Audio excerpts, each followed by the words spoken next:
नागरिकता संशोधन अधिनियम 2019 को लागू कर दिया गया और उसके बाद बड़ी संख्या में कुछ उलमा इकराम, कुछ मुस्लिम बुद्धिजीवी मुसलमानों को यह समझाने में लगे हुए हैं कि इसका असर हमारे ऊपर कोई नहीं पड़ने वाला है, इससे हमारा कोई लेना देना नहीं है।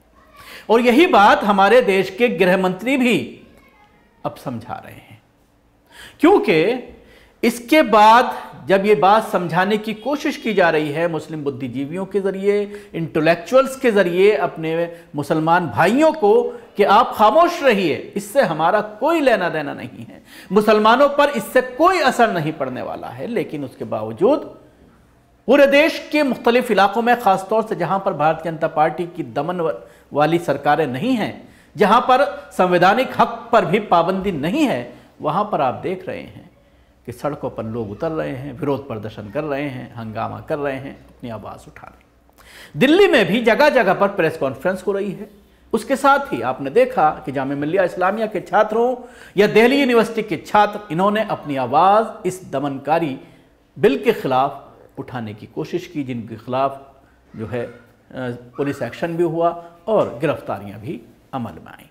लेकिन इस पूरे मामले में बहुत सारे वीडियोस आपने सोशल मीडिया पर देखे होंगे और आपकी समझ में आ गया होगा। कल ओवैसी साहब ने भी कहा था, उसके अलावा और कई सोशल एक्टिविस्ट हैं जिन्होंने इसके ऊपर पूरा विश्लेषण किया है और ये बताने की कोशिश की है कि इसके न सिर्फ अकेले बल्कि इसके साथ एनपीआर और एनआरसी को जब इसके साथ जोड़ा जाएगा तो फिर मुसलमानों के ऊपर इसका पूरी तरह से असर पड़ेगा।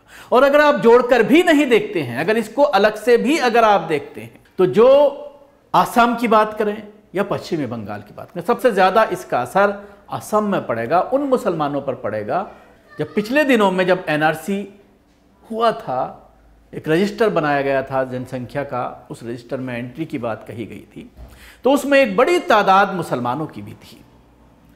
हालांकि हिंदुओं की तादाद मुसलमानों से 3 गुना ज़्यादा थी, लेकिन अब इस बिल को लाने के बाद उन तमाम गैर मुस्लिमों को सिटीजनशिप मिल जाएगी और जो मुसलमान हैं उनको सिटीजनशिप नहीं मिलेगी। और जब ये पूरा मामला 2019 में जब ये बिल आए थे और उसके बाद जब हंगामा शुरू हुआ था देश में, तो उसके बाद डिटेंशन सेंटर्स का भी वीडियो वायरल हुए थे कि किस तरह से असम में, पश्चिमी बंगाल में और देश के मुख्तलिफ इलाकों में इस तरह के डिटेंशन सेंटर्स बनाए जा रहे हैं जहां पर ऐसे लोगों को रखा जाएगा और बड़ी संख्या में लोगों को इन सेंटर्स में डाला भी गया था। तो अब तमाम मुसलमान जो इस आस में बैठे हुए थे कि उनको सिटीजनशिप मिलेगी, उनको अब उस डिटेंशन सेंटर में डाल दिया जाएगा, सिर्फ अगर इस बिल की हम बात करते हैं।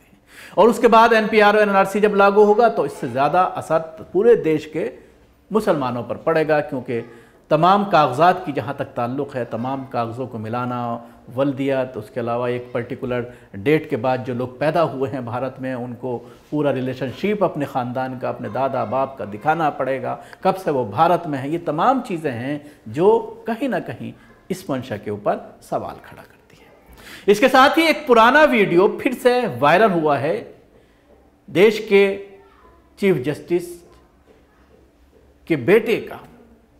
उसमें किस तरह से उन्होंने न सिर्फ भारतीय जनता पार्टी के इस कदम की आलोचना की है, बल्कि उन्होंने 1947 से लेकर आगे की कहानी तक उन्होंने ये बताने की कोशिश की है अपने इस वीडियो में कि किस तरह से नेहरू के वक्त भी 1948 में ही मुसलमानों के खिलाफ सिटीजनशिप को लेकर एक बड़ा षड्यंत्र रचा गया था। एक परमिट के नाम पर मुसलमानों को सिटीजनशिप से वंचित रखा गया था, खासतौर से उन मुसलमानों को जो ईस्ट पाकिस्तान से 19 जुलाई 1948 के बाद वापस आए थे। ये वो लोग थे जो भारत से पाकिस्तान 15 अगस्त 1947 में बंटवारे के बाद चले गए और फिर उन्हें यह लगा 1 साल बाद कि यह उनका फैसला गलत था। फैसले को सुधारने के लिए उन्होंने सोचा कि वापस अपने घर चलते हैं, भारत चलते हैं। और यह संख्या लगातार बढ़ती चली गई, जिसकी वजह से नेहरू के जरिए एक परमिट की नीति लाई गई।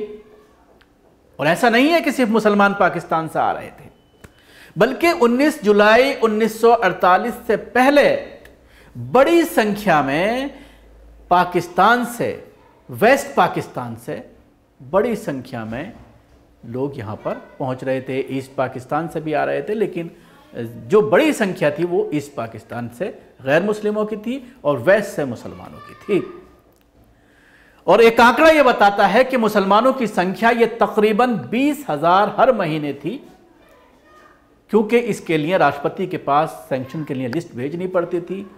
तो राष्ट्रपति ने नेहरू को टोका भी था। ये सारी बातें चंद्रचूड़ के बेटे अपने इस भाषण के अंदर बता रहे हैं और वो ये कह रहे हैं कि 20,000 महीने में सिर्फ 2,000 परमिट 5-6 महीने के अंदर जारी किए गए। क्योंकि एक बड़ा चैलेंज नेहरू के लिए उस वक्त ये था, यहां की सरकार के लिए ये था, पटेल और नेहरू के लिए, कि जो भारत से मुसलमान चले गए थे अपना देश छोड़ करके पाकिस्तान, और जो लोग वहां से छोड़ करके भारत आ रहे थे पाकिस्तान से, हिंदू, उनको बसाने के लिए जगह चाहिए थी, उनके बसाने के लिए घर चाहिए थी, कारोबार चाहिए थी।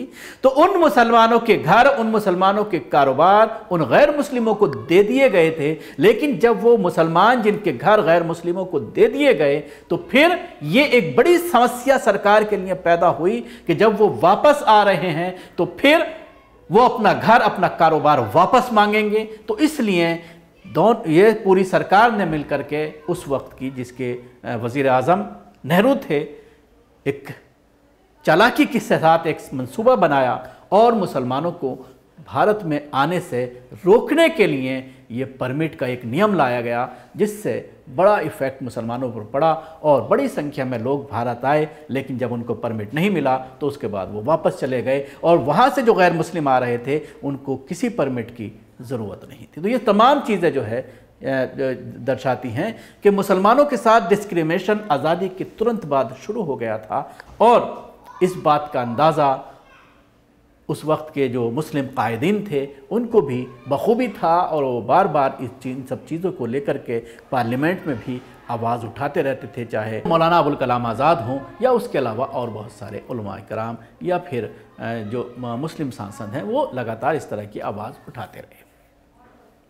ये जो उनके बेटे हैं चंद्रचूड़ के, अभिनव चंद्रचूड़, पेशे से वकील हैं। उनका ये वीडियो आज का नहीं बल्कि साल 2020 का है। अभिनव ने वीडियो में कहा है कि भारत छोड़ने वाले मुसलमानों की संपत्ति हिंदुओं और सिखों को दे दी गई। अभिनव ने कहा इसलिए भारत छोड़ने वाले और जो भारत वापस आना चाहते थे उनके लिए एक परमिट प्रणाली लाई गई। हालांकि परमिट प्रणाली का उपयोग पूर्व पाकिस्तान के लिए नहीं किया गया। नागरिकता संशोधन अधिनियम 2019 को लागू होने के बाद विपक्षी दल लगातार केंद्र सरकार पर हमलावर है। इस बीच chief justice of India DY Chandrachud के बेटे अभिनव चंद्रचूड़ का ये वीडियो दोबारा से वायरल किया गया है। Leaders like Nehru and Sardar Vallabhbhai Patel. And Sardar Patel wrote to Nehru and said that, look, the return of the Indian Muslim to India is creating trouble. We are in a charged communal environment. There's been an influx of a large number of refugees in India. And if we give the perception that we are going to now remove Hindus and Sikhs from the evacuee property and give it back to Muslims, this is really going to be something that's going to feed the communal poison of organizations like the RSS. This is really to paraphrase what Sardar Vallabhbhai Patel said. And it was in this context that the Indian government introduced on 19th July 1948 a system that was essentially designed to keep Muslims from coming back to India. That was called the permit system. Under this system, if a Muslim wanted to come back to India, mind you, the system did not mention Hindu or Muslim. All it said was that if you were somebody who left India and wanted to return to India, in other words, Muslim, then the provincial government where your property was located had the power to veto your return to India. In other words, a permit for permanent resettlement, as it was called, could be refused to you if your property was being used to rehabilitate displaced persons, in other words, Hindus and Sikhs. तो ये कहीं ना कहीं इस video को viral करके एक बार फिर से CAA के ऊपर तरह तरह के सवाल खड़े किए गए।